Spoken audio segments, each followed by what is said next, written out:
So welcome back as I seek to continue this mission. We're on level 7 now, so just one left on here at level 8 and we're getting there. It sums up how long we are on this mission is actually. It's still probably taking about 8 to 10 minutes just to get to this point, even here. So I just hate the ambulance missions back in the day. I don't know if there's any form of ambulance mission on GTA 5. I don't think there is. I'm not even sure there is on 4 to be honest. 4 is the only one that I barely played really. So I can see why they scrapped them. They're just tedious. But the reward's great, aside from that cash reward, which is decent. Like I need this because I do need to buy the house by Catalina's as well. Catalina's is a save point, but there's one mission where if I fail it and die, it'll sort of send me back miles away. So I just tend to buy it just in case. I think I need about 30-40k, so this mission will probably get me that.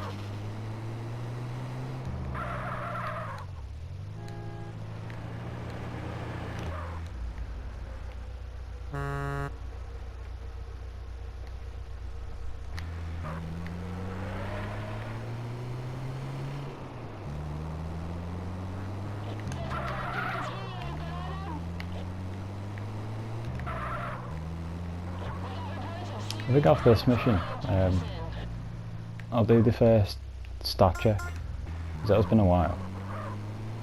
I mean, I say it's been a while. I did one off cam after about 6 or 7 episodes, and I was on about 8%, I think. So my guess is about 20-21% around that, because it does go up a lot slower after the start. We have so much to do, so much more still to do. So this walkthrough will probably end up taking about 200 odd episodes at least, if not more. Also fairly soon actually, might do a couple of them before I head to San Andreas, but there's missions where you have to sort of transport cargo, like a freight mission. That's really good actually. And never mind that. You're given like a big tanker and it's failable. Very failable if you lose the tanker, because it can take a while to like reattach again. But I think right now there's only 2 or 3 available anyway, because you need San Fierro and Las Venturas to complete a couple of them missions. But that's another asset place, so you will ultimately like get cash from there once you do all of them. And they vary, like one of them for instance it'll time you to get to a place, another you'll have 4 police in you or something and you've got to get there intact. Another one you have a time which is fairly generous, but you get deducted in cash every time you take like the slightest hit, so you've got to get there unscathed, and so on, and they sort of rotate like that. And obviously increasing distance you have to go and difficulty and stuff. There are 8 in all, so yeah, I will just do as many as I can at this point pretty early on, because I do enjoy them, so I'll probably start them after Cat Leader's first mission.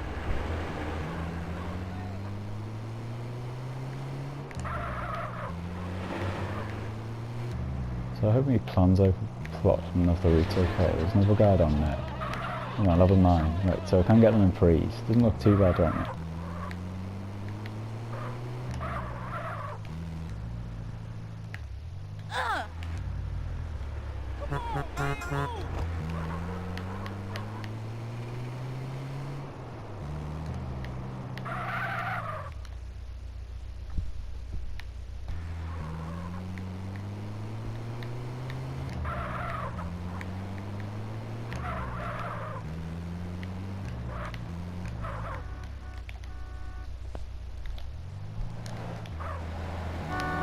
There's a Wayfarer always parked outside there, so I do have access to a half decent bike straight away. But so oh, by the way, I just passed a Landstalker. I remember saying on the Vice City one, Landstalkers are amazing.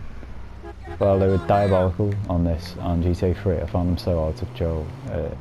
on this in GTA 3, sorry, on Vice City and GTA 3 they're diabolical. Complete opposite on this. The Landstalkers on San Andreas are some of my favourite vehicles ever, actually, on any GTA. I don't know what it is, they just seem to be brilliant at everything really. They're not the fastest, grant me, but they're not like too slow, and it's mainly the aspect of off-road, they're just as good as on-road, which is important around here. And the handling's incredible, the durability of it's really good.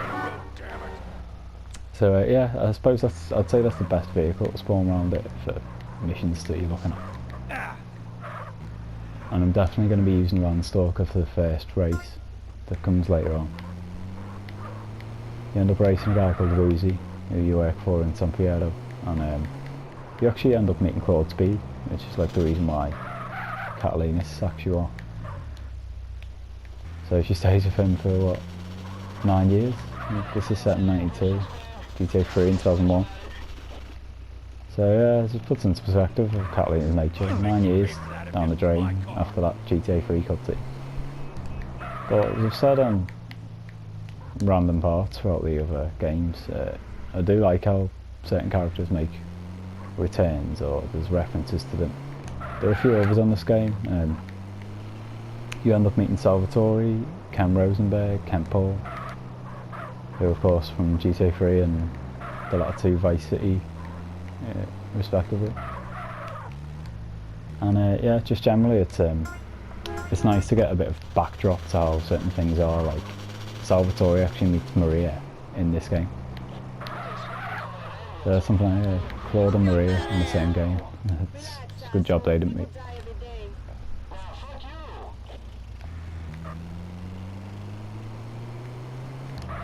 It's actually Claude who ends up giving you the deeds for the place which gets you to San Andreas, so I suppose he helps in a way. And God almighty, it does show based on time here. Just check my thing, I'm pretty much halfway through this video, so yeah, it really is like gonna take all episodes still to do this, isn't it? I hate ambulance missions. It took like 5 episodes in the game, so like in all, I don't know, I did about 78 in GTA 3. You know, that's what, a 16th of the game, just on it, driving it.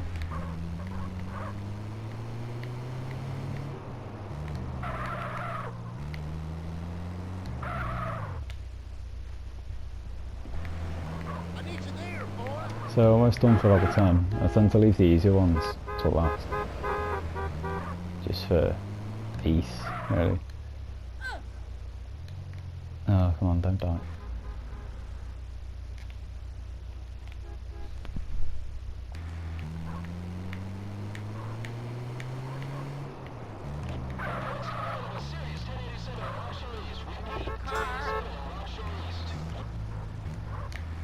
And hopefully I do end up tipping over that 40k, because it's getting close to the end of the mission, I'm not quite, but I should get about 2.5k for this level, I imagine. So hopefully it'll be okay, but I do still need to go and like stock up again in ammunition. And I'm not sure whether the missions in this section actually pay out at all, to be honest. Oh, 5 grand? Better than I thought then.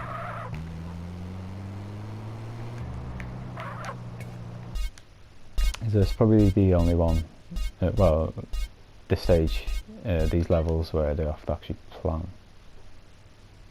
So grab them 3, then them 3. Yeah, whatever, let's pick them up random.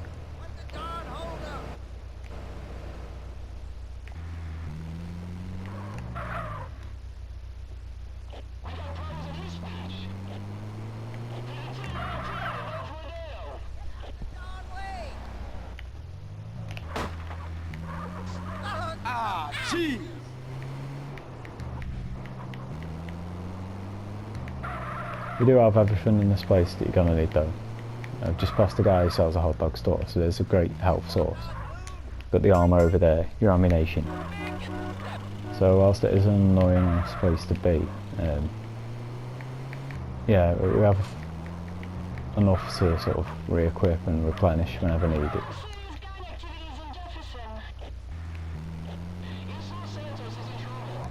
I might actually need to eat soon as well, it's been a while, you know.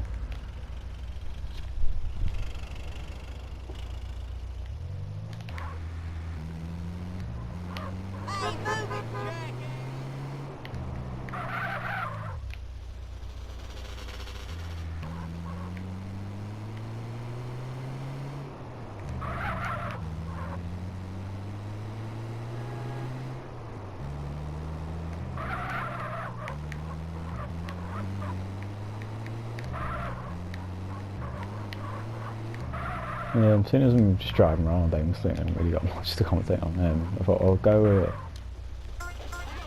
I'll give it a bit more on a few favourites of this game, I suppose.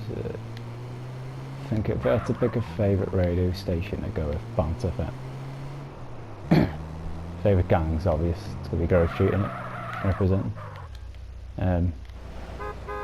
My favourite mission, because I said they're one of my favourite missions for Just Business and Reuniting Families. Well, there's a mission where you actually do a heist in a casino, that's probably my favourite one. Just because of all the different elements involved, like you got a parachute and stuff. So I'd favourite city is probably San Andreas, just because of how it's set out, and I don't know, I just find it really tranquil on the Caesar even says that at one point to Carl, and I agree. It just seems to fly by the game when you're playing through San Andreas more so than others. Certainly Angel Pine, just because they want the driving involved and stuff.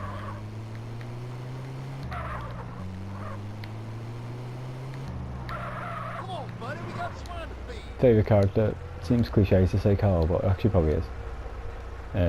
Just because he's... I still wouldn't say he's my favourite antagonist ever. Protagonist, sorry. That would probably go to Tommy, but... Yeah, Carl actually is the first one we meet who has something of a conscience, and you see that in certain missions. Like, there's a mission later on where you kill Ryder. I mean, it's not a spoiler really. Like. Well, that was weird. It took a bit of time to process them. Yeah, I'd say I like to avoid spoilers generally, but you know, it's pretty obvious that you're going to end up killing them. This woman's taking forever. Fucking hell, come on. Yeah, and Carl sort of shows remorse after that. And same with Big Smoke at the end, he sort of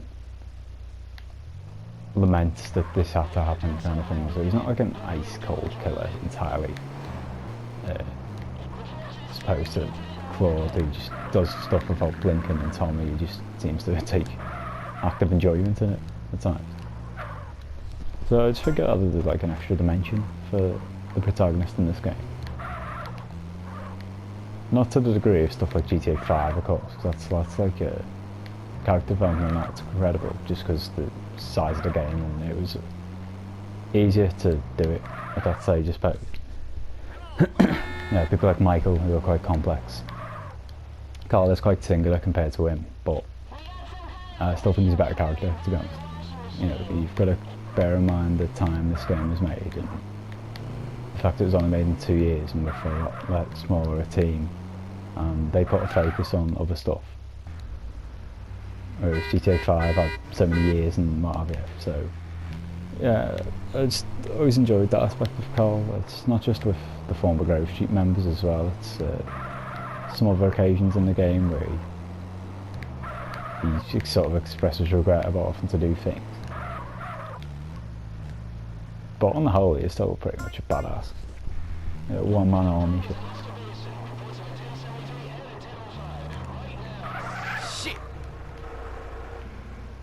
So home straight now. I think I've just got, what, 2 pickups. As you can see, the ambulance is buried damage, so you need never really worry about damage.